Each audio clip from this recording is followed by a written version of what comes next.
Some see jobs. We see problem solvers.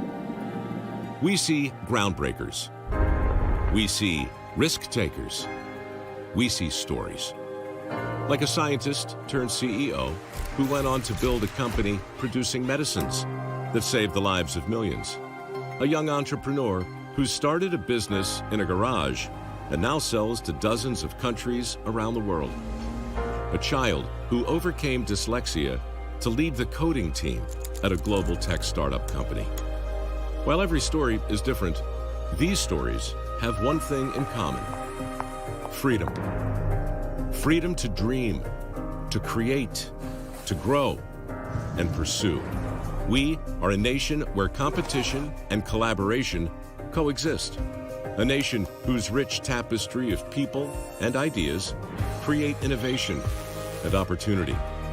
At the U.S. Chamber of Commerce, we advocate, inform, connect, and fight for America through business growth, building strong relationships that push us forward with communities across the country and governments around the globe, so that the story of America continues to inspire the world.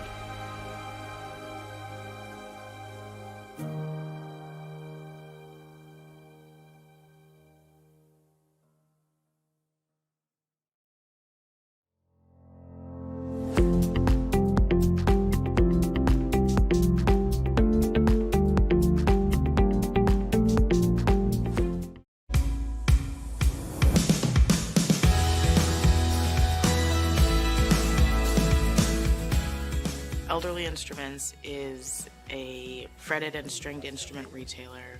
We have a fully staffed repair shop and appraisal team. We are highly respected internationally for our knowledge and expertise. I knew that I wanted to work for somebody I believed in. So I called my dad and I asked if I could work for him, and then I got this organic love for it. And I thought, maybe this is my life. This is what I'm meant to be. And by that time, I'm thinking, well, I can't do this forever. Lily really does seem to have some idea what to do. And she's not afraid to speak up for herself.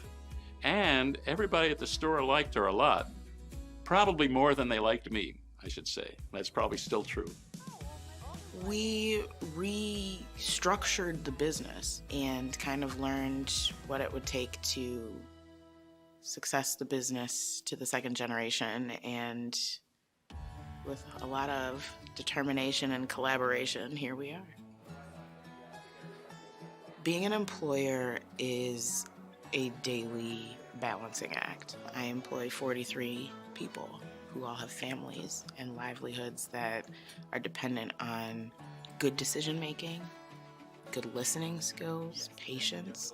It all speaks to caring about the human aspect more than the business aspect. I learned that from my dad, who spoke about his staff at night, every night when I was growing up. And that's the part, the employee doesn't see, is that we genuinely think about them all the time. Because that's the best way to do business, is to really consider those you work with, and that, frankly, I work for them even though they are working for me. It is a mutual relationship.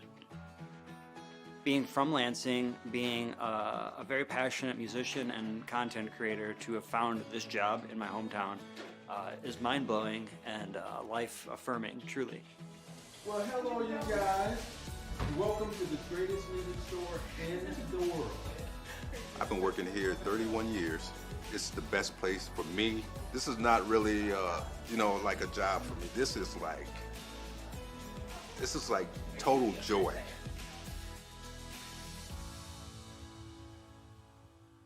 Well, it's a combination of a lot of things make us successful today. And for it to really work, you got to do them all right. Technology is important for small business. We've spent a lot of time, especially in the last 6 years, making sure that our technology helped the business and focus on the customer. We've long used third parties to help us do our internal work. Our website is housed on a larger platform, but that helps us manage our inventory. Similarly, we use larger companies to ship internationally. You know, we're standing on the shoulders of 50 years of this business, and it's been an incredible honor to try to translate that legacy to a more modern system and more modern presence online. And it's allowed us to do what we do best, which is the care and attention we give our customers and making sure that everything with the instruments and accessories that we carry are top-notch. When you're working with those who specialize in their service, we trust that they do that well. And I think maybe that's what it comes down to, is we trust that we'll be the expert in fretted and stringed instruments. And so we can trust that our partners are going to be the experts in shipping or inventory management. We can't do it all. And so making sure that we're partnering with those who really know what they're doing is paramount. Small businesses and large businesses all have something that they contribute to the customer experience. And the better we work together, I think the better for everyone involved. We're not unique in being a small business. So while we're excited to be celebrated, we are just like everyone else running a small business in this nation.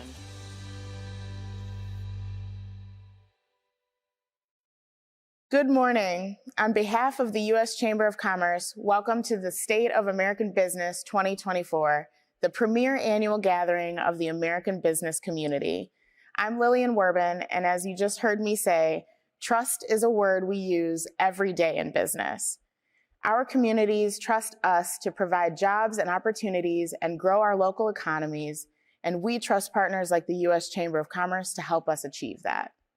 We place our trust in the U.S. Chamber because of its reach, representing the full scope of the American business community, not just here in Washington, but around the world. Its impact, fighting on our behalf in Congress, in the courts, and in our communities, and because of its enduring mission to protect, defend, and promote the free enterprise system. Businesses also trust the U.S. Chamber because it is led by someone who has been in our shoes, an entrepreneur who knows what it is to take a risk and feel the pride and responsibility of creating new jobs, a leader who knows the courage it takes to start a business and the sacrifice to see it grow and prosper. That firsthand experience with owning and running a small business makes her passionate about creating an environment where businesses of all sizes can thrive. And so it is my honor to introduce a true champion for the American business community, the President and CEO of the U.S. Chamber of Commerce, Suzanne Clark. Oh, thank you, Lillian. I really appreciate you being here. Thank you. Well, it's a new year. It's an election year. It's a presidential election year. And we are all being inundated with everything wrong and bad and dire about this country or this moment. Don't take my word for it, just read the headlines. New poll finds growing pessimism about the direction of the United States. Media polarization intensifies, deepening divisions across the nation. Erosion of soft power. U.S. struggles to maintain influence in global affairs. Democracy under pressure. Concerns mount over the health of U.S. institutions. Public trust in government, media, and big institution at record lows. If that's all we're hearing and seeing all day, every day from all sides, well, things are going to seem pretty bleak, aren't they? Bad news sells, negative campaigning works. They feed this constant loop of pessimism. And if the business community isn't out there telling the real story, the American story of opportunity and progress in this country, then no one should be surprised when people believe it's as bad as the headlines and the political ads say it is. Does America have challenges? You bet we do. Are we at the U.S. Chamber of Commerce pessimistic about it? Not on your life. In fact, we're optimistic, and today I'm going to tell you why. Thanks to technology, we're able to bring this message to thousands of people all across America and in more than 100 countries, when just a few years ago, it would be a couple hundred people gathered here in this great hall. If I could look into the faces of the thousands of business leaders who are joining us today, I know I would see optimism in your eyes. How can I know that? Because I believe in you and what you do. Every morning when you flip the open sign around and welcome customers into the business you run or you built, that's optimism. Every time you tell someone you got the job, that's optimism. Every 2 weeks when you sign the front of a paycheck, that's optimism. When you try a new technology, when you launch a new product and service, when you sell into a new market, when you make a 5-year plan, or when you simply show up for work and give the best of what you've got, your energy, your ideas, your talent, it's all optimism. No matter what kind of work you do, it's hard. It takes guts and courage and perseverance. It's fraught with risks and uncertainty, and sometimes just bad luck. You wouldn't do it without a drive to make a difference, an ambition for success, and hope for the future. So, ladies and gentlemen, the state of American business is optimistic. And this country, its citizens and leaders, our partners around the world, need to hear it.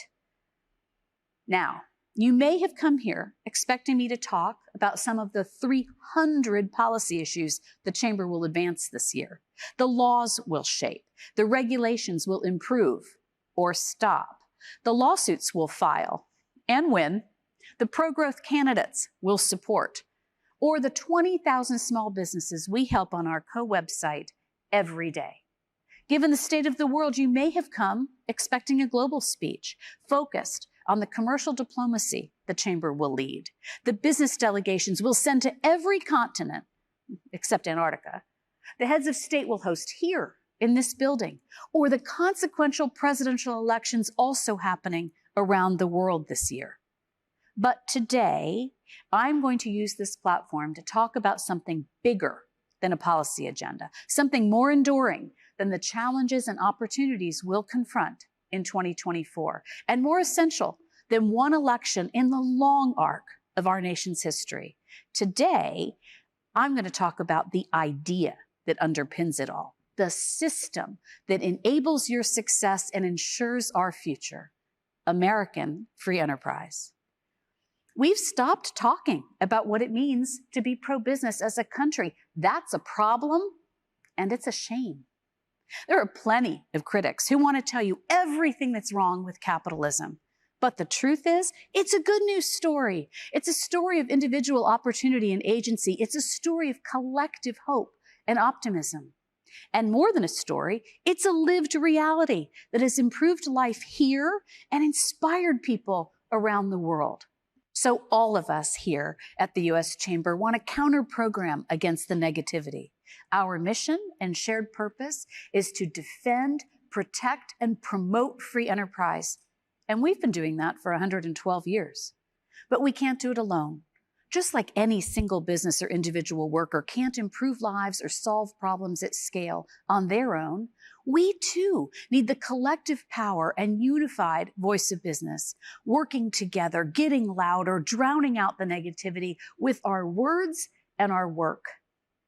The miracle of the free enterprise system is that it takes individual potential and force multiplies it for the benefit of all. It takes specific problems and solves them at scale.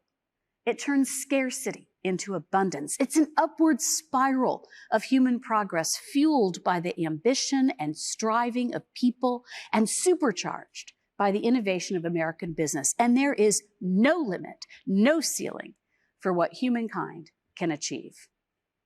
I want to talk first about what goes into free enterprise. The essential building blocks are the ideas, ingenuity, and imagination of people. Individual effort, knowledge, skills, and expertise aggregate and accelerate to create new and better ideas. This enables us to achieve more and greater things together than we ever could alone. Many people will choose to take their idea and run with it, taking a leap, starting a business. Some will stay small. Others will grow large. All will contribute value to our economy and our society. The optimism of entrepreneurship in this country remains strong, evidenced by the more than 5 million new business starts last year. More still, about 134 million workers will find opportunity and achievement, dignity and pride in a private sector job. Businesses, large and small, are what help bring our ideas to life and share them with others, not just in our own communities, but across the country and around the world. I've always preferred words that describe business in terms of human connection: company, the condition of being with others; organization, a body of people with a particular purpose; team, a group of individuals playing unique roles to achieve a common goal. That's what businesses do. They harness human talent and potential and make it exponentially more productive. Here's what businesses add. They build the operating models to scale the work and generate widespread value. They raise the capital to invest in ideas and turn them into innovations. They create the supply chains to source materials and reach customers. They manage the resources, systems, and networks needed to solve complex problems. Above all, they make sure everyone in the long chain of bringing an idea to market gets rewarded for their contributions through payments, salaries, wages, health benefits, retirement savings, and more. All of those things working together is what enables people through business to serve others, solve problems, and strengthen society. Ideas, products, services, and solutions are then tested in the market. A few years ago at this event, I quoted my favorite former business school professor who used to say, "The market is not your mama. It's not going to love you just because you exist. You have to earn your place in the markets by fulfilling a need or solving a problem, and keep your place in the markets by continually delivering what people want and will pay for, and adapting and innovating when their demands change." That's why anyone who says business is driven by self-interest is right. It is fundamentally in businesses' interest to serve the interests of their customers and their teams, because if they don't, in a market system, they'll fail. Yes, markets are competitive. The cynic sees it as a zero-sum game. They're wrong. An optimist rightly sees competition as a creative force. Failure leads to learning and is often a prerequisite for success. Winners take their profits and find new problems to solve. Competitors learn from others' success and drive continued advancement. And what about those bad actors whose aim is to exploit, those who seek to gain without giving in return? Markets reject them. Markets are also collaborative. They enable people across a supply chain who've never even met to integrate and innovate remarkably complex products that no single person or company could make alone. And markets are dynamic. If you look at the top 10 companies by market cap, you'll see that not one of the companies on the list 30 years ago is still on that list today. If you look at the list over time, you see companies move in, up, out, back in, and so on. Add it all up, and the biggest winners are all of us. Our families, our communities, our country, and our world. This brings me to what we get from this remarkable system, both as individuals and as a society. American free enterprise has made life better. Before the pandemic disrupted our economy and basic way of life, the U.S. achieved historic levels of employment, real wages, and standard of living. And because of the resilience and resourcefulness of the private sector, we have since surpassed many of those pre-pandemic milestones. People have more choices than they've ever had, whether it's for breakfast cereal, sneakers, or career paths. We can reach more places in the world more efficiently and affordably. More diseases have cures and treatments. Most of us will live to know our grandchildren. We have found a solution for isolation. We have the internet at our fingertips, and we can access it from almost anywhere to reach friends and family around the globe. Now, a common critique about the system is that it generates a lot more wealth for some than almost everyone else. The Swedish author and historian Johan Norberg explained in his excellent new book, The Capitalist Manifesto, that while the differences between income levels in the United States have indeed grown wider, the data show that Americans' ability to climb to higher brackets has not decreased. The American middle class has shrunk because more people are moving up and out of it. Now, this data should not discount the experience of those who are in that bottom quintile, trying to move up or simply make ends meet. Macro trends, academic arguments, facts, and figures probably feel very far from their reality. And it's important that they see and feel the upward effects of a strong economy. And that's where growth comes in, which we'll talk about in a minute. There's something else we often don't think about in the debate around wealth and well-being. Nearly all consumers, regardless of income level, are able to buy essentially the same things that meaningfully improve life. Dishwashers, washing machines, cars, smartphones. If that sounds quaint, look back just 60 years, when, for example, barely a third of American households had air conditioning. Free enterprise has made life simpler and better for everyone by scaling technologies, expanding choice, driving down prices, and boosting every American's buying power. Moreover, society as a whole reaps the outsized benefits of market-driven innovations. You might think about world-changing technologies, the internet, smartphone, the social network, AI, as invaluable.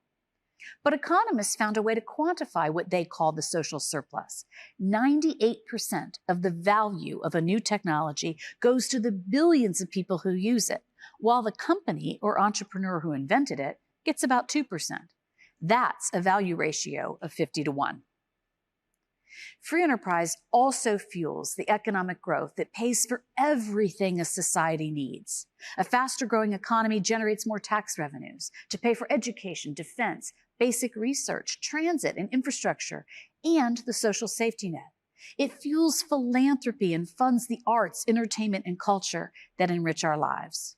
Most importantly, growth puts more money in people's pockets so they can care for their families and pursue their goals. As Norberg wrote, the best way to create inclusive growth is to increase growth for everyone and keep it up. That's why, in advancing our mission, the U.S. Chamber staunchly advocates for policies that are pro-growth. Finally, free enterprise has not only improved life and opportunity here in the U.S., it has served the cause of humanity around the world in astonishingly effective ways. Over the past few decades, a move to market liberalization, the establishment of a fair, rules-based trading system, and democracies choosing to foster competition in their economies have resulted in a 70% reduction in extreme global poverty, a rise in global life expectancy from 64 years to 73, and a plummet in illiteracy rates from 25.7% to 13.5%. And a decrease in child labor from 16% to less than 10%. Anyone not moved by those numbers might be moved by these words from another champion for capitalism, U2's Bono. He said, "I've had an epiphany in recent years. It has upended everything for me. In dealing with poverty here and around the world, welfare and foreign aid are a Band-Aid. Free enterprise is a cure. Entrepreneurship is the most sure way of development." It's true. Countries that have liberalized their economies have higher wages, better health outcomes, safer environments, better human rights, and stronger democracies. What's not true are claims that these global gains have come at America's expense. As other economies rose, so did ours. Over the same period in the United States, wages at every income level increased by 50%. American industry expanded its output by more than half, and unemployment fell to record lows. Let's be very clear. In a global economy and in fragile geopolitical times, it is in America's best interest for other economies to grow and succeed through free markets. Prosperous nations are stable nations. They become partners, allies, and ballasts against authoritarianism. A global trend to protectionism, including here in the US, puts all of this at risk.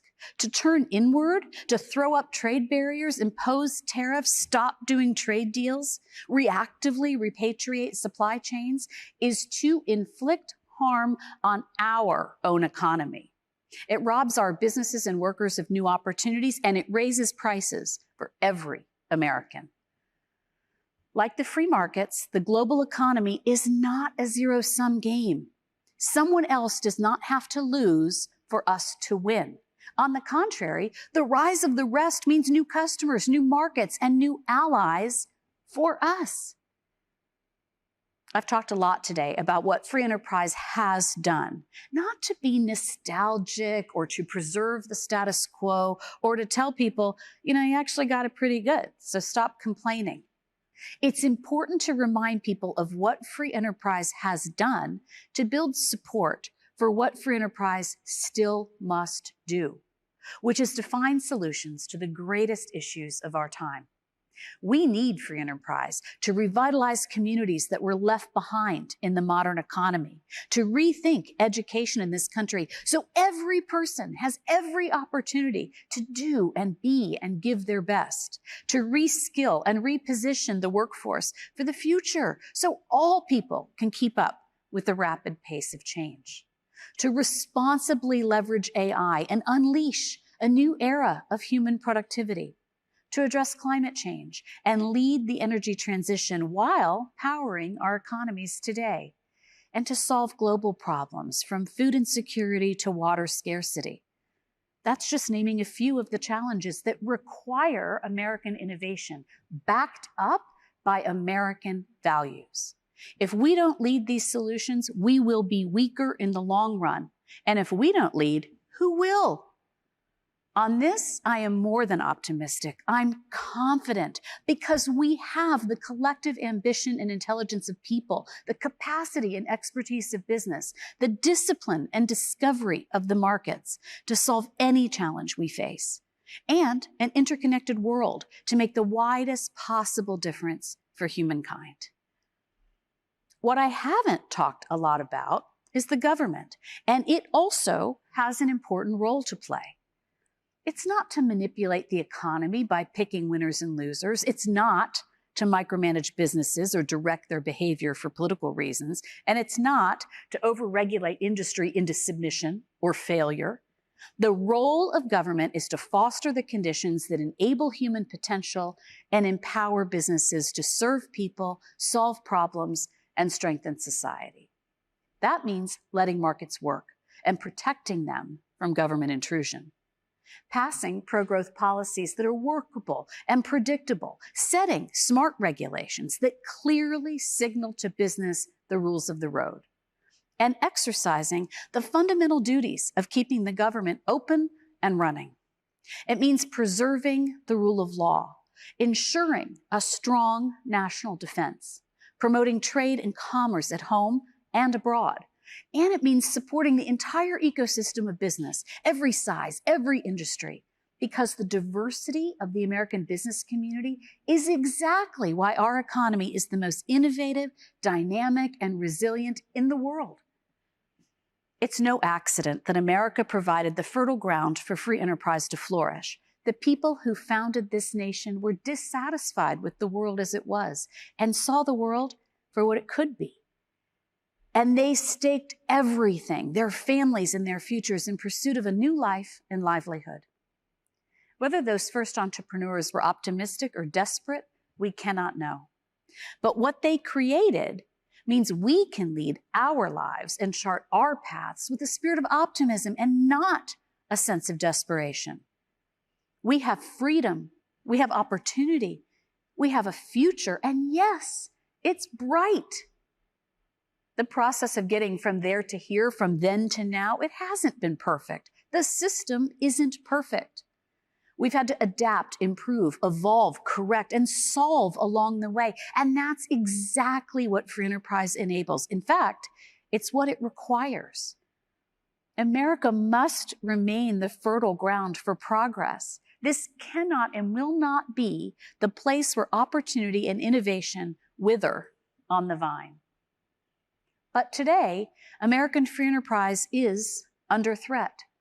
It's under threat from a small but powerful opposition of policymakers, political candidates, academics, and organizations, some who think it needs to be replaced and are spending tens of millions of dollars to that end. They're sowing the seeds of doubt, and if they succeed, they will limit your potential, stifle our growth, and undermine our future. Those who believe in free enterprise, those who have lived it and been lifted by it, must stand up and say so. You can do it in big ways, in your communities, in your state houses, and in the halls of Congress, in the public debate, where your voice is respected and heard and needed now more than ever. And you can do it in small, but equally crucial ways, around the dinner table with your kids, who might be getting a very different message from our culture. At the cocktail party or neighborhood cookout, when the cynics complain without offering solutions. If each of us stands up in big ways and in small, we can send a message that counters the cynics and the pessimists. And if we do it all together with a unified voice, we can start a movement to save the system that will secure our collective future. The U.S. Chamber and our partners will proudly lead the way. Join us. Visit uschamber.com to find out how you can get involved. Free enterprise itself may not be the cure for all the ills we face today, but its animating forces just might be. We're a free nation made up of brilliant people, each with inherent worth, individual agency, the power to create, and the drive to pursue. When we give the best of ourselves and combine it with the best of others, there is no challenge we can't solve. At the Chamber, we are not content to complain. We don't sit around and admire problems. Business is too optimistic for that. We stand up, we rise above, we get to work, and we change the world.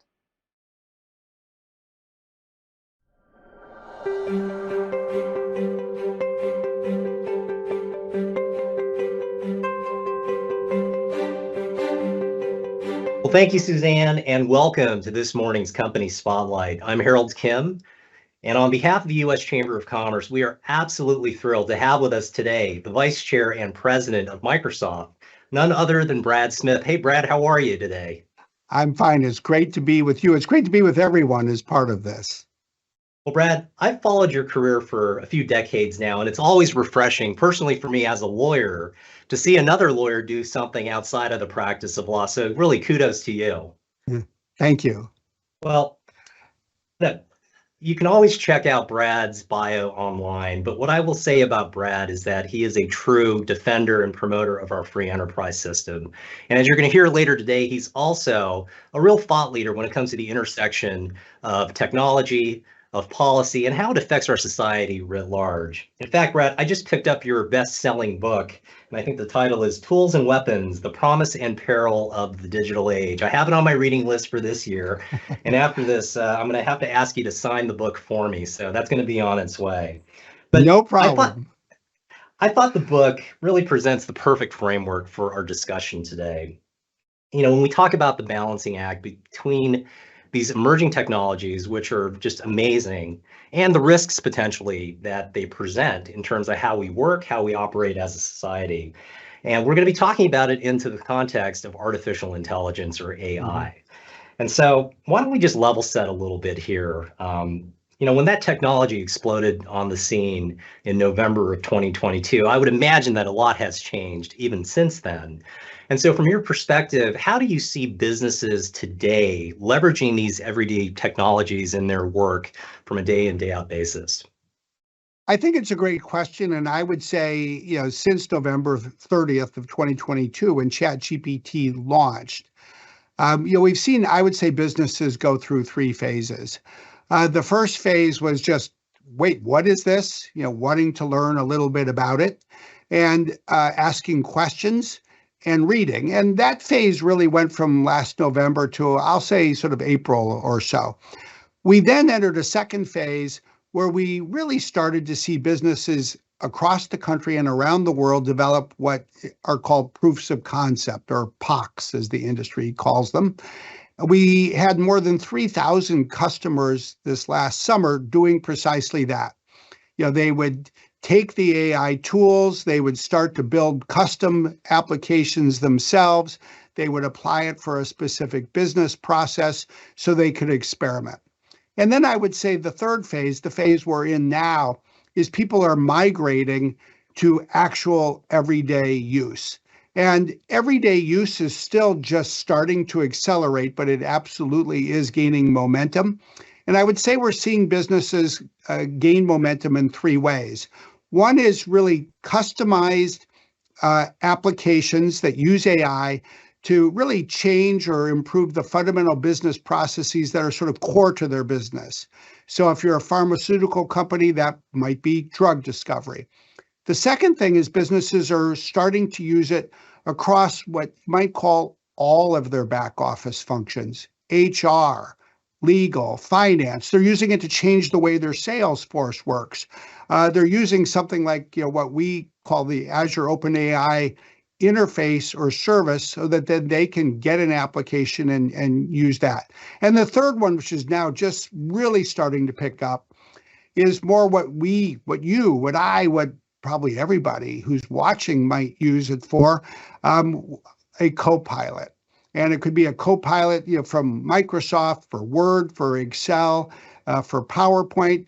I use that every day, and I use it to do research and to help me write. And so, just think of it as core business processes, common business processes, and then changing the way people do their jobs from a productivity and worker productivity perspective. Well, in addition to businesses, I'm curious, how do you think consumers are using it? Are they using it? And if so, how are they using it? And do you see more consumer applications in the future as this technology continues to evolve? Absolutely. And I would say consumers are starting to use it. More are talking about it than using it. To me, sort of the most common one is it's the next generation of what we've thought for the last 20 years as the search experience. So instead of, typing a phrase in and getting a bunch of blue links, you now just ask a question, and you can ask a compound question. For example, planning a trip as a tourist. And my wife and I were talking about, well, should we go to Seville or should we go to Lisbon? And then I was thinking, well, isn't Lisbon bigger than Seville? I'm not sure. Well, just think about what I would do if I were just using a classic search engine. I'd type in population of Lisbon. I might get an answer. I might have to click on it. I do population of Seville. Instead, I went to Bing, Chat, or Copilot, and I just asked, what are the populations of Lisbon and Seville? And it said, Lisbon is 3.2 million people. Seville is 700,000. Okay, yep, I was right. Lisbon's 4.5 times bigger. The same thing is true. You're looking for restaurants. What's the weather in 4 different places? Just list the places. That I think is changing the consumer experience. I'll just give you one other example. Everybody virtually these days does banking online. But the ability to not just use a consumer banking application, but ask it to, tell me how much I've spent so far this year, fill in the blank on rent, on groceries, at Nordstrom, and just have it, and put it in a table and give it to me. I think can really help people manage their money in an easier way. You mentioned Lisbon. I'm going to have to tell my teenage daughter that she can use AI to find out about Taylor Swift's tour that's going to stop in Lisbon sometime next year. So mental note on that. There you go. Conventional wisdom, when people talk about AI, has been its impact on our labor markets, our labor force. What does this mean for the everyday employee who may be doing clerical work, administrative work? And so I'm curious, what are you all doing at Microsoft in terms of addressing your workforce needs when using these particular technologies? I really think that this is, first of all, such an important question. And to some degree, I would call it where, business meets labor, where management meets employees. And fundamentally, I think that there are two things that are coming together and will need to come together.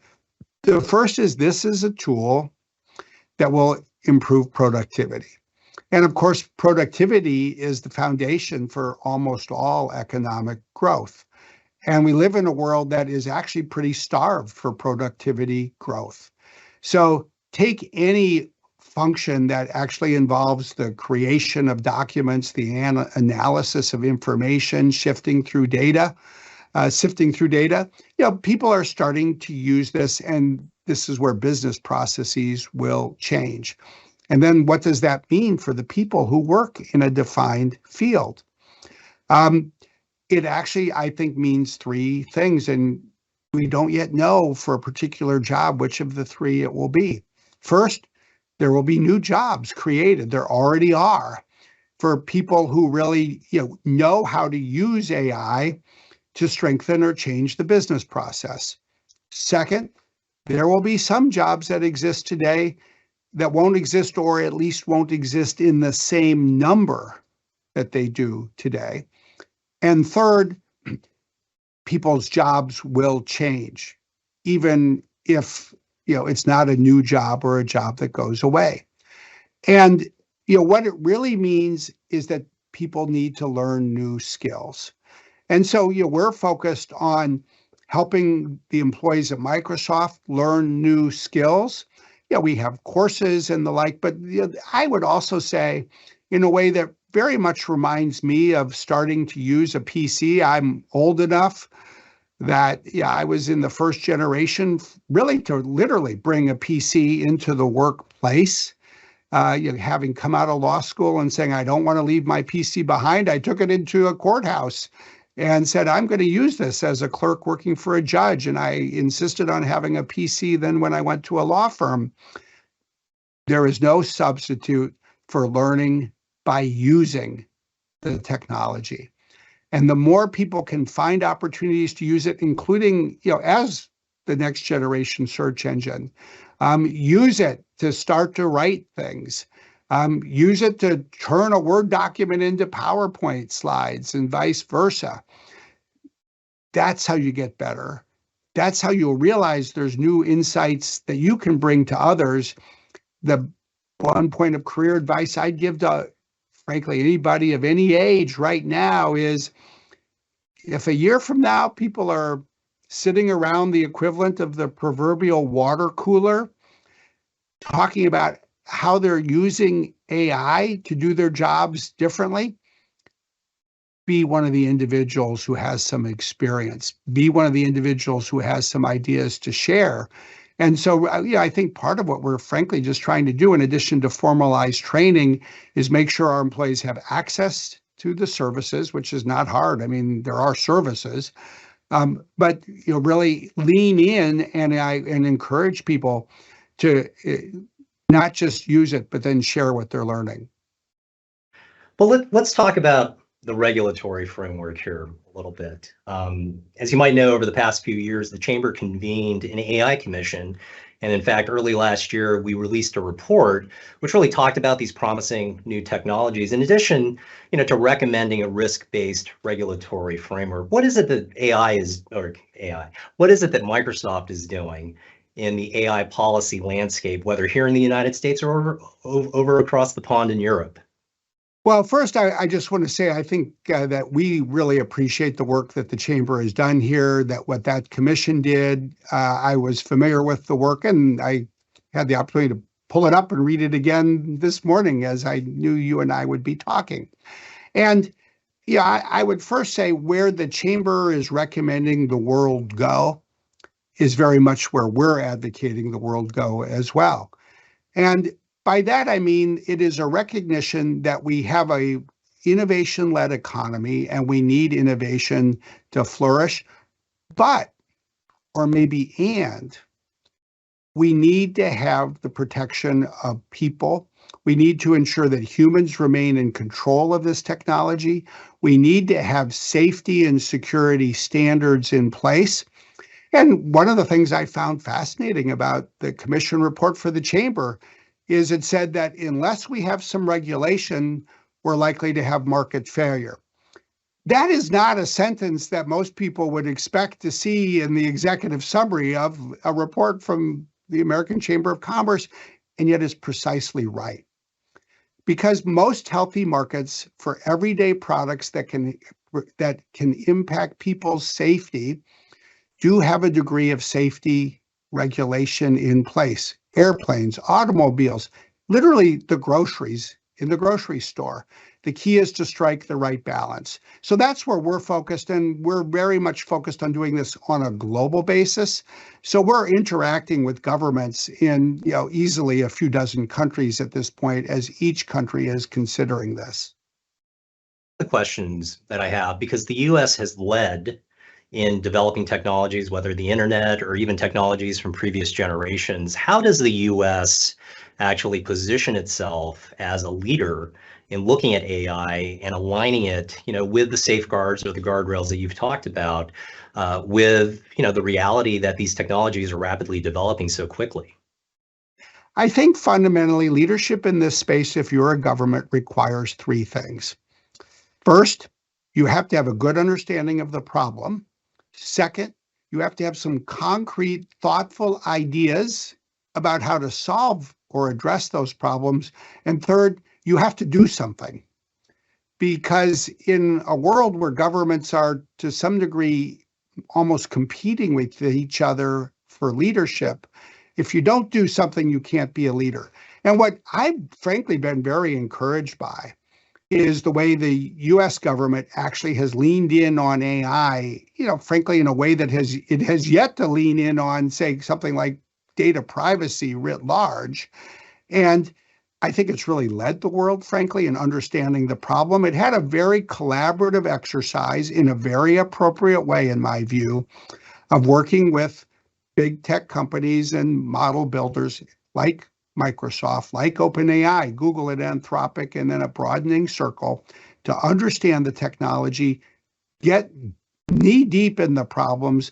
They pushed us to offer solutions, then they pushed us to offer better solutions, and then first in the form of voluntary commitments, and then in an executive order, they're creating a blueprint. And then through the G7, they're working with other countries to find sort of an international level of interaction. And of course, at the same time, the European Union has what's called the AI Act. So you have some differing models. But I think that, frankly, as I look at it, this is U.S. leadership the way U.S. leadership is needed in this decade for this type of technology. Well, getting back to your book from 2019, you had outlined a number of technology themes, and I'm curious as to, where we are now in 2024, 5 years later. Do you see some of the same themes carrying over, or are there differences that you've now identified? Yeah, it's. I'll let others judge whether it's a great book. I will say it has a great title, because and you want a title of a book to really capture what the essence of the issue is about. So, the fundamental premise of the book is that all technology can be used as both a tool and a weapon. And that's the history of technology. And there's a lot of historical stories in the book. And another premise in the book in 2019 was that AI would emerge as the most powerful tool, and therefore, as a corollary, potentially the most dangerous weapon if it's not managed well. And I have to say, because I go around the world and I'll sit down with a reporter and he'll say, I read your book to get ready to interview you and you made this prediction. And I'm like, oh my gosh, what am I about to hear? More so than not, the predictions in the book have largely proven to be pretty accurate. And I think that's because most technology flows in a river of ideas, so to speak. And the river may bend in certain directions you don't anticipate, but yeah, if you've been in the tech sector as long as I have been and my co-author has been, we have a pretty good sense. And so I actually think the book is actually there's some nuances. Generative AI has, evolved to some degree faster, but this fundamental need to think about security, safety, privacy, the impact on markets, the issues with China, all of these continue to evolve. They keep becoming bigger, maybe more complicated. But that fundamental question for all of us, how do we ensure we maximize the benefit of the tool? How do we protect against it being used as a weapon? Those are, I would argue, some of the biggest questions of our time. Very important balance to achieve. Well, we every just heard day. from Suzanne. That's what we try to do every day, to be honest, in terms of the work we do. Yeah. Well, we just heard from Suzanne on her State of American Business remarks, and it really focused on the importance of our free enterprise system. And so, since we're in that theme, my question to you, Brad, what does free enterprise mean to you as a leader, as a business leader, as a thought leader, especially with these new fascinating technologies that are online? I think it means two things that are of fundamental importance to the world, as well as our country. Look, it's the ability to create something new. Maybe you create it by starting a business that doesn't exist. Maybe you work for an existing business and you create a product that doesn't exist.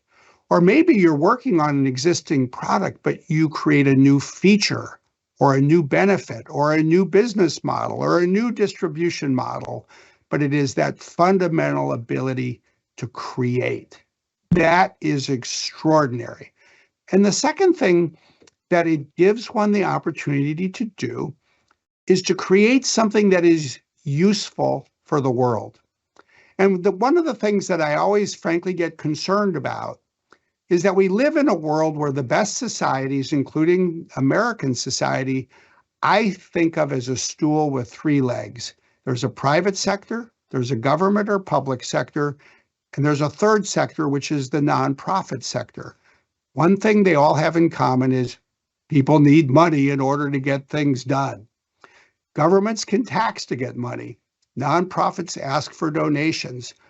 I get frustrated when I see people in those two sectors look at us in business and say, well, you guys are just in it for the money. Well, we, like them, need money, and we don't get to tax people. We have to give people something that they value enough to pay for. But when you talk to people in business, I will argue, we, like they, are fundamentally most days, and when we do our best work, focused on making our community, our country, and the world a better place. And what I always hope is that we can look at the three legs of this stool and not look at what sets us apart, but how a great society is based on harnessing the synergy of all three of these legs together and have everybody appreciate how we help each other. Well, Brad, I can't thank you enough on behalf of the Chamber again for your time, for your excellent insights, and welcome a visit anytime you're here in the Washington, D.C. area. So thanks for joining us today. Thank you. Thanks for the time. Thanks, everybody. I look forward to seeing you in person. Thank you.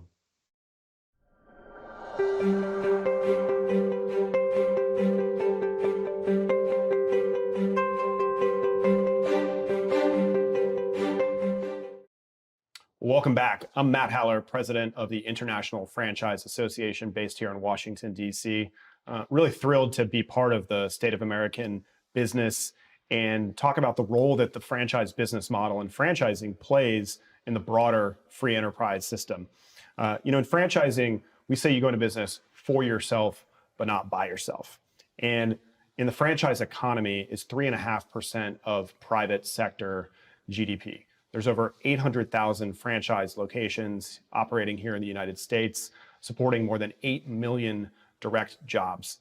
3,000 brands are using the franchise business model as a growth strategy. And franchising, it's not an industry. It really is a business model that's used by more than 300 different industries, and not just quick service restaurants, as many think about, but we also have companies like College Hunks Hauling Junk, who are with us today. Their co-founder, Nick Friedman, and one of their franchisees here in Anne Arundel County, Maryland, John Bates, for this conversation. Nick, I'll start with you as co-founder of College Hunks Hauling Junk, up here from Tampa, Florida. Nick, can you just talk about your inspiration, you and Omar's inspiration for starting this business? Yeah, well, I actually grew up here in Washington, D.C., and I was always brought up to follow the more traditional career path, work hard in school, into college, get a degree, get a job. But the summer before our senior year of college, my best friend from high school, Omar, his mom had a beat up cargo van from her furniture store. And she said, why don't you guys go take the van? You guys could make some money moving people's furniture. And then she stopped and looked at us and she goes, you guys could be like college hunks who haul junk. And then we just laughed about it and said, you know what, that's catchy. So we put flyers in mailboxes and the phone started ringing. People had a need for the service. They thought the name was catchy. So that was really when the light bulb went off for me was, wow, there could be another path we take going into business and providing a service that people need. And so we graduated college and decided, you know what, we're going to start this full time. And there were some skeptics. People were like, you know, you're going to quit your job to haul junk and it's going to be called College Hunk? Are you throwing away your college degree to start a trash business? And we used that as motivation. And I always tell the story when we first started, we were doing all the work ourselves. So we were driving the trucks, answering the phone, hauling the junk. We went and bought an 800 number and put it on the back of the truck to try to look bigger, and it was still routed to our cell phone. So people would call to complain about erratic driving, and we'd be the ones answering the phone in the driver's seat saying, oh no, we'll fire those guys when they get back to the office. So probably fired ourselves 3 or 4 times, learned how to eventually work on the business, not just in the business. And that's what introduced us to the concept of franchising. If we're going to have another truck, let alone another location, which was always our ambition, our dream, to have these trucks in markets across the country, maybe across the world, we needed to be able to systemize and scale the company, and that's what led us to the franchise industry. We'll talk a little bit more about that decision to franchise or not, and really what went into that decision and how that's led to your success today.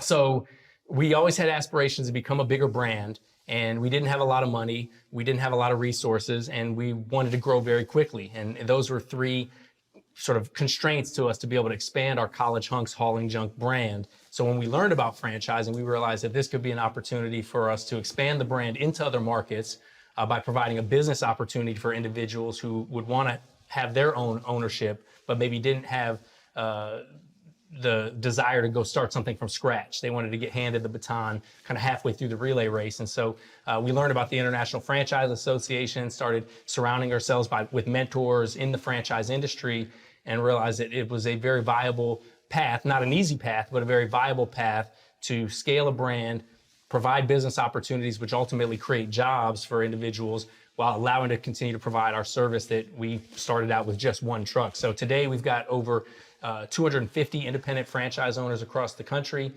We do over 300 million in annual sales, over 3,000 trucks across the country. So a long way from that 1 cargo van. I describe ourselves as a 20-year overnight success. Well, John, you are also a big component of the success, having started working for College Hunks at the corporate level and now own a thriving business as a franchisee in Maryland. Can you just talk about, you really epitomized kind of the free enterprise system and the franchise model. Can you share your professional journey and how you came to own a College Hunks franchise? Well, for me, I grew up in Baltimore, Maryland, attended University of Maryland College Park. During a summer break, I actually ended up working for a junk removal company. Once I started doing junk removal, I just knew it was for me. So after college, I ended up working at College Hunks. I took the position of a wingman. My intention was to try to move up to be a captain as fast as possible. First day on the truck, I was a wingman for probably 7 to 8 hours. And by the end of the day, I was a captain. After being a captain for a couple months, I was asked to be the operations manager. So then I ran operations for that franchise from 2010 to 2016. Opened up my own franchise in Annapolis, Maryland in 2016. Yeah, and now we're here, 8 trucks. We started with just 1 junk truck and 1 moving truck, and we're 6 moving trucks and 2 junk trucks right now. And talk a little bit more about the elements of the franchise system, the support that College Hunks provides to you as a franchisee, how that helps power your success. So for me, I think the best part of being in the system was opening. I was pretty familiar with the operational part, like hauling junk and moving. That was nothing for me. That was easy. Setting up an LLC, guidance, insurances for trucks, finding a space for the franchise, finding a good location. All of that was kind of College Hunks held my hand during that process, the opening process. The franchise business coach had a checklist. She checked in once a week, and we would just make sure everything was lining up properly in time for that opening day. So without the franchise support, definitely I know I would have missed a couple things, and I'm definitely grateful for the opening process to kind of guide me in the right direction for everything. So.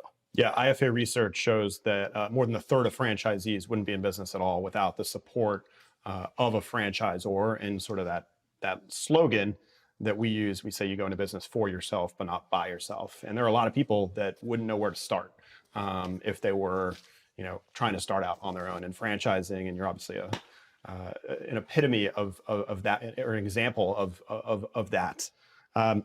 Nick, I wanted to ask you. Well, this is really a question for both of you, but small businesses and large businesses, they're often thought of as operating independently from one another, but the reality is they're incredibly interconnected, not just in franchising, but throughout the economy. But in franchising, they're incredibly interconnected. Your successes are inherently linked to one another. Nick, can you talk a little bit about maybe where a franchisee has created innovation in College Hunks that's helped the brand ultimately evolve in a certain way? Absolutely. So you mentioned the interconnectedness and interdependence of franchising. It's such a team of teams as we describe it. It's not a command and control, your traditional model that you can think of with a hierarchical structure. We all are invested in the same common enterprise, which is the brand. But ultimately, having the independent business owners to focus on their respective markets and their respective teams allows them to thrive and kind of live out their version of the American dream. So we try to engage our franchise owners in everything that we do as far as feedback, ideas, opportunities. And something that comes to mind is when we first started franchising, we were strictly doing junk removal, hauling away people's unwanted items. And in the 2008, 2009 timeframe, which was right around the time we started franchising, was also around the time of the housing market crisis. And so our franchisees came to us and said, we need to, expand our pie a little bit. Why don't we do moving? Why don't we say we can do trucks and labor, whether that's moving you from point A to point B or just hauling your junk away? And that's now over 50% of our system-wide business is an innovation from a franchisee. I think I've always heard the story that the Egg McMuffin came from a franchisee at McDonald's. And so now we have a very active, what we call Franchise Advisory Council. It's sort of a feedback group of franchise owners that help provide insights and feedback from the rest of the system about, where they're having some challenges, where there's some opportunities that we as a brand can help support and facilitate their success. So it's been a great sort of team of teams dynamic. And, I got to give a big amount of credit to John. He, as you mentioned, kind of epitomizes, I think, the American dream, and saw an opportunity in our brand to pursue his dream of business ownership. And that's always been our vision when we started this brand, is we didn't want to just be a business. We wanted to be a platform. We say one of our core values as a company is building leaders. So the idea is that, whether you come in and work for our company for 3 months, 3 years, or even make a career out of it or a business opportunity out of it, as John has, we want you to leave our organization being better as an individual, as a leader, as a professional, and have a set of values that you can carry throughout the rest of your life. So it's been fun to watch John's evolution, because I knew him when he was on the trucks, and now to see him sending his kids to college and buying a house and just kind of growing up and leveraging the business model to make that part of his journey has been fun to be a part of it along with him. Yeah, John, you want to talk a little about the relationship between the franchisor and how it continues to fuel your success? Yeah, I think one of the best perks of just being in this franchise system is just the community that we have. Like, I can reach out to the franchisors, I can reach out to franchise business coaches, other franchisees. And the cool thing is about being in the franchise, like someone has done it before you. Yeah, I think the culture is very important. Yeah. We always say culture drives behavior, behavior drives results. So we've always tried to create a culture of being purpose-driven, values-based, socially conscious, results-obsessed, to attract quality franchise owners who want to be in business for themselves, not by themselves, who want to pursue their version of the American dream, whatever that may look like, and use this business model as a vehicle for that success. So to have a network or a community of other franchise owners who have either gone through similar challenges or are going to go through similar challenges, because nothing is easy in business. If it were, everybody would do it, but franchising gives a platform for individuals to be able to do it together and have their own individual units operating, but still have the resources and the backing of the franchisor for marketing, call center, vendor relationships. You know, you mentioned the kind of the interconnectivity of big businesses and small businesses. We've got a huge network of big businesses, of truck vendors, marketing vendors, and otherwise that really play a major role in our company. It's not just the employees in our business and, you know, our core service offering, but it's the trucks we're buying, the insurance that we're buying, the marketing providers, the equipment that we're providing in our businesses that all, you know, drives that economic engine forward.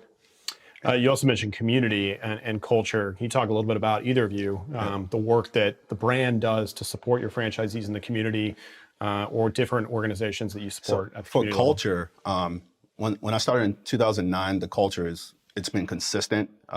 15, 14 years later, it's just been consistent. I think with our brand, you can go to any franchise in America, United States, and the couple that's in Canada as well. Everyone's living the core values. And I think that's one of the things that the franchisors did a good job, is just making sure that model is consistent. And like I said, everyone just knows it. It's a requirement to be a hunk, and it's pretty consistent throughout our system. So. Yeah, I mean, we redefined the word hunk to be an acronym that stands for honest, uniformed, nice, knowledgeable service. The idea being that's our brand promise. That's what clients should be expecting when they have our team members come into their, place of business or their homes. Our franchisees, team members, they all understand the core values. They all understand the brand promise. And we're also, as you alluded to, a very socially conscious organization as well. So we started a 2-for-1 giving program where for every completed move job or junk removal that we complete, we donate 2 healthy meals to U.S. Hunger. So since starting that program a little over 3 years ago, we've actually donated over 4 million meals to U.S. Hunger. And then during COVID, we recognized that there was an increasing number of domestic violence issues where people couldn't leave those environments. So we started providing free moves for survivors of domestic violence to be able to exit those unsafe conditions and get to a safe house. And those types of programs are things that franchise owners and their team members have really rallied around, are very passionate about seeing the impact that it can provide in the communities that they serve beyond, again, just moving people's furniture or hauling people's junk away. Well, and I think it's so great finding charitable causes that also align with the business and probably do amazing work to actually drive repeat customers and more business and cash flow for your franchisees and the system as a whole. So both of you have obviously seized on the opportunity the free enterprise system here in America provides, but we're also in Washington, D.C. We should also recognize that the public policy environment that government creates, it's not always bad, but there are sometimes rules and regulations, legislation that can have an impact on franchising and the broader free enterprise system. As an example, the National Labor Relations Board recently proposed a new joint employer standard that would have a dramatic impact on the franchise model. IFA has been very vocal, along with the chamber, about the impact this rule would have on new business formation, on job creation. From a practical perspective, though, Nick, I wanted you to ask you, what would, if you were a joint employer, right? What impact would that have on a franchise company like College Hunks, and obviously also on franchisees? Joint employer would be catastrophic. I mean, it would be a true existential threat to our business, to our franchise owner's business, to the franchise business model, expansion model as a whole. I always say, the best intentions don't always lead to the best outcome or the best results. And so, I can certainly appreciate what folks are trying to do, but and I understand that regulations are important for the protection of consumers, for the protection of team members and employees, and the protection of businesses as a whole. But there are certain regulations, certain restrictions that could truly handicap or handcuff or ruin businesses that have worked so hard to provide jobs for individuals, provide services for the community, provide charitable programs within those communities. So, I think it's important that we look at it with the whole wide lens of what that could do to the franchise model and, both franchisees as well as the franchisor overall. And, we're in the grand scheme of things probably medium sized to small franchisor, but there's a lot of emerging franchises that are, less than 100 franchisees that are trying to get to that critical mass. And, something like that would just put way undue burden financially where they wouldn't be able to make it to that tipping point of their business. And then the much larger brands, the one that we all see on TV commercials and so forth, and drive-through restaurants and so forth, it would put a strain on them in those communities where they provide employment opportunities, because the franchisor would have to shift its focus on building the brand, providing a great service, providing a great business opportunity for its individual franchise owners to try to sort of protect itself and the risks that come along with having a joint employer threat put on them. Right, and franchising as a business strategy is a choice that a brand makes. And the joint employer issue, really strikes the heart of that choice that an entrepreneur, who founded a concept has made, as well as the choice that lots of franchisees in that system have made, and really changes that relationship on both levels and not for the better. And you worked, in Crew as a member of Crew at College Hunks and now own this business. And if brands move away from franchising as a choice as a result of government action, it's going to take away the opportunity for people like you to own and operate a small business. Any comments you want to add there? Yeah, for me, I think the number one thing for me of joining a franchise was the support of the franchise, but still being able to have that small business feel and being able to control everything on a local level, so that you still have a small business, but you have the guidance from a bigger brand who's been there and done that. And I think that kind of, the new policy would kind of eliminate people wanting to go into franchising, because ultimately it's not my small business with a big backing. It's kind of our business now, and just the growth, less people going into franchising, less jobs. Like, it just sounds counterproductive to me. So I certainly agree. This year's State of American Business is about how America's free enterprise system is helping businesses serve customers, solve problems, and strengthen society. Each of you have talked a little bit about all of those areas. But to end, I just wanted to conclude our conversation by asking, what does free enterprise mean to you? Start with you, Nick. Well, I mean, we live in what I believe is the most free country in the world. And free enterprise means providing opportunities for individuals to pursue business ownership, financial independence, job opportunities, business ownership opportunities in any path, no matter where they start in life, at what point of the starting line. And so if we don't have free enterprise, it's going to very much restrict that American dream and the belief that anything is possible. And, I don't agree that the American dream is dead. I know the media likes to say that, or, politicians like to say that. But I think it's important to recognize, the free enterprise is part of the American dream that we all, aspire to when we're younger, when we're looking up and thinking about what we all want to do when we grow up. Do we want to work for an organization? Do we want to be a business owner? Do we want to be an entrepreneur? Do we want to be a franchisee? And, that path allows many options when we have a free enterprise system. John, and what does the free enterprise system mean to you? Well, for me, it's pretty much just been my life. Just starting off, just as a kid, just understanding like, no matter where you start, you can get to wherever you want to go, just with hard work and just work ethic. And that was part of my grind, just growing up in Baltimore, just trying to get to a good college. Once I got to college, trying to refocus on what I wanted to do in my life, and getting into the franchise system here and understanding like, hey, being a wingman is cool, but I can actually be a captain. And then once I'm a captain, it's like, hey, I don't have to stop here. I can be an ops manager. And then year one or two, being an ops manager, I realized it's possible I can own a franchise and do this. Like, I can do this. And it, for me, yeah, it's just a life focus of mine. And yeah, it was just my whole grind was just that American dream. And just understanding that free enterprise makes it possible to just achieve whatever I wanted to achieve. So I don't want to see it go anywhere. I want it to be there, and I want the generations after us to still have those same opportunities as well. So, yeah. Well said. Well, Nick, John, I want to thank both of you for joining us. And to each and every one of you out there, thank you for joining us as part of this conversation. It's been great to highlight the role that the franchise business model and franchising plays in the broader free enterprise system. Thank you and have a great day.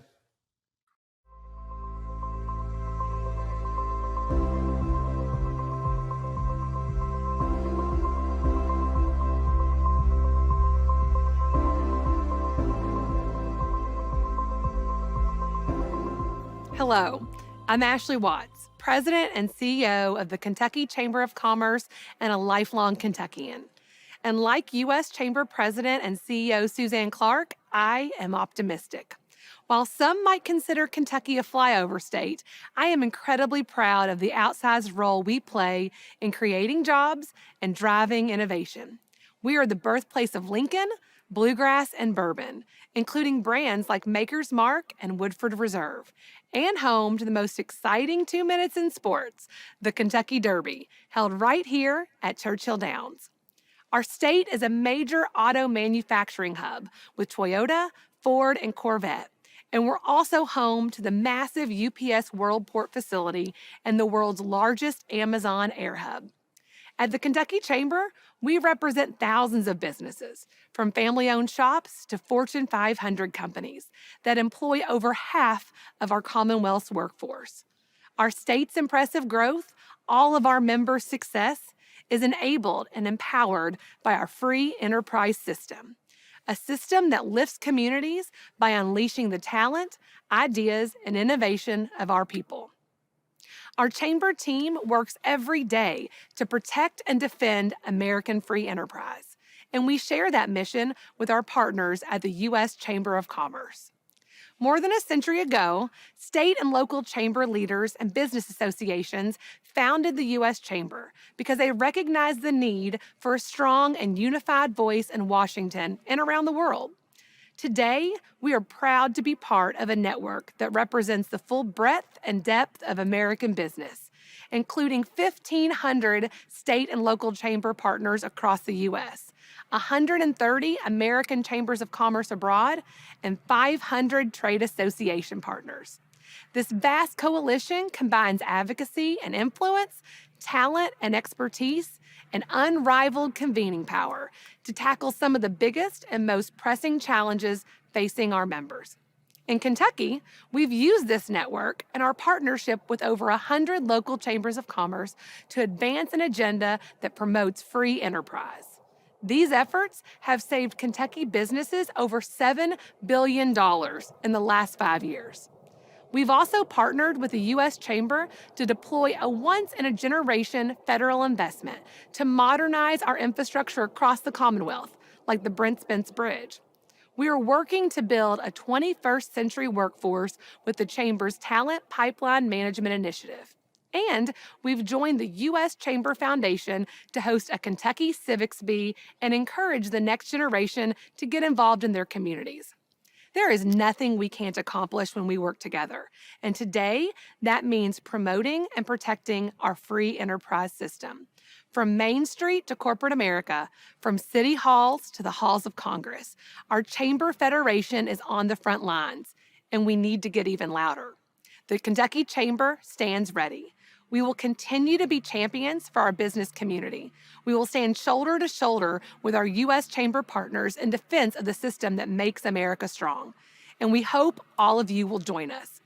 On behalf of the Chamber community, thank you for being with us today. And thank you for all you do to create opportunity, to drive innovation, and to lead our country forward. And from the bourbon capital of the world, cheers to a prosperous year.